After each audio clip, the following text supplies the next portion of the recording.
So he's every bit as good academically as he was as an athlete. And while a lot of people may be surprised by that, none of that surprises me at all. I'm not surprised at all. I mean, does anybody understand how smart you have to be to play football in the NFL?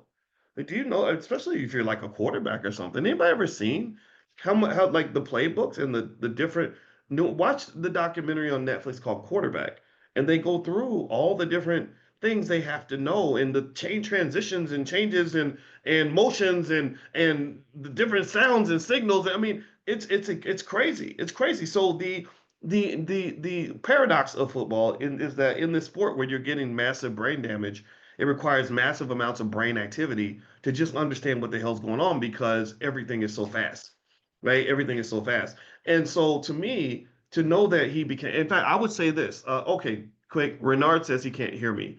Can everybody hear me? Give me a quick yes in the comments if you can hear me, okay? Now I'm getting paranoid. I'll make sure my audio is coming through. Can everybody hear me? Give me a quick yes in the chat if you can hear me. Okay. All right, I'm seeing a lot of yeses. I'm sorry, Reynard. Somebody message Reynard, tell him he got to turn his volume up or something like that. Okay, thank you for the yeses. I appreciate that. All right, so so to me, it's I will say this. Here's what I'm going to say. This is why black men should be the greatest wealth builders on the planet. This is my point. And I'm going to see if you agree with me when I say this.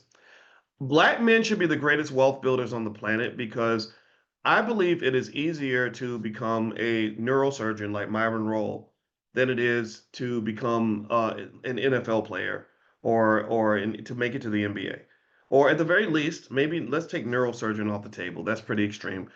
I think it's much easier to become a medical doctor than it is to become a professional basketball player. I do. I think that it's harder. I think that if I had to choose which one would be easiest to accomplish, even if I was tall, they keep lying to me, telling me I'm 5'8", but I'm actually really 6'4". So even at 6'4", because they keep telling me I'm 5'8", it's just fake news. They liars. They're just liars.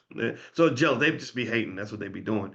But anyway, even at 6'4", I think it would be easier for me to be a medical doctor than it would be for me to make it to the NFL or NBA.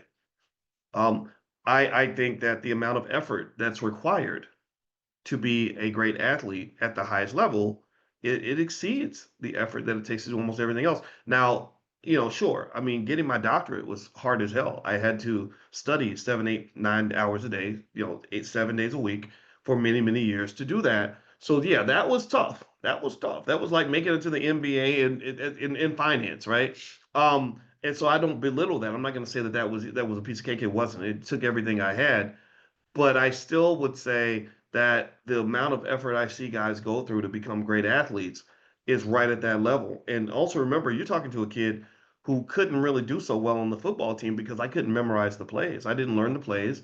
The coach would be telling us what to do. I couldn't pay attention. I think I had the ADHD thing going on. I'd be looking over at on the other field, watching the field hockey players and whatever. And the coach put me in the game and lined me up at running back. And he goes, okay, we're gonna run a 44 blast. And I'm like, what the hell's a 44 blast? And so I was like gonna try to wing it. And then the quarterback goes, hut. And everybody in the team went left, and I ran to the right. Because I was guessing. I was like, I got a 50-50. Either we're gonna go left or right. And they went left and I went right. It was bad. It was so bad.